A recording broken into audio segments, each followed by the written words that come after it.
বিবাহ বিচ্ছেদের চূড়ান্ত শুনানিতে হঠাৎ হাতের ডিভোর্স পেপার ছিঁড়ে আদালতেই স্বামীকে জড়িয়ে ধরলেন স্ত্রী। বিচ্ছেদের দোরগড়ায় দাঁড়িয়ে শেষ মুহূর্তে বদলে গেল জীবনের সিদ্ধান্ত। ভালোবাসার মানুষকে ছাড়তে না পেরে আদালতেই মিলন হলো এই দম্পতির। এ নিয়ে আরও বিস্তারিত থাকছে ডেস্ক রিপোর্টে।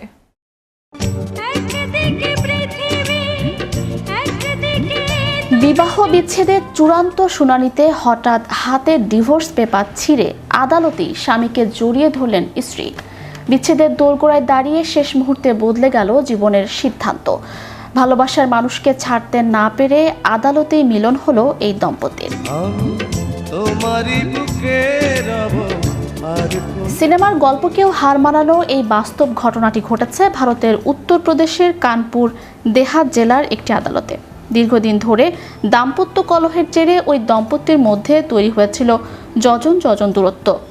পরিস্থিতি এমন এক জটিল জায়গায় পৌঁছায় যে শেষমেশ বিষয়টি আদালত পর্যন্ত গড়ায় এবং নিয়ম মেনে দায়ের করা হয় বিবাহ বিচ্ছেদের মামলা।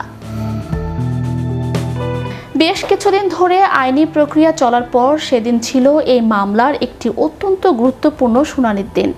আর সেখানেই ঘটে গেল সম্পূর্ণ অপ্রত্যাশিত এক ঘটনা। আদালতে দাঁড়িয়ে যখন একে অপরের বিরুদ্ধে অভিযোগ আর পাল্টা অভিযোগের খাতা খুলছিল, ঠিক তখনই স্ত্রীর মনে পড়ে যায় স্বামীর অতীতের কিছু মানবিক আচরণের কথা।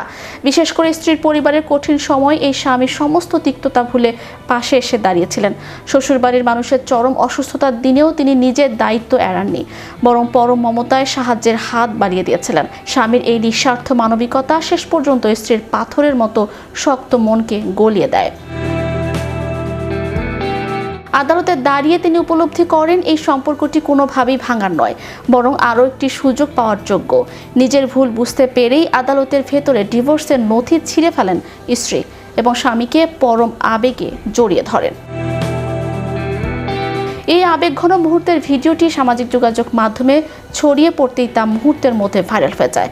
নেট দুনিয়ায় এখন এই দম্পতির পুনর্মিলন নিয়ে চলছে ব্যাপক আলোচনা।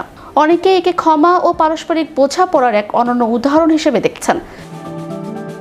এই ঘটনা আবারও সমাজকে প্রমাণ করে দিল যে একটি সুখী সম্পর্কের আসল ভিত্তি শুধু আইনি নথিতে সীমাবদ্ধ নয়, বরং তা আজীবন বেঁচে থাকে পারস্পরিক গভীর সহমর্মিতা ও ভালোবাসার উপর। ম্যাজিক বাংলা টিভি, বিনোদন ডেস্ক।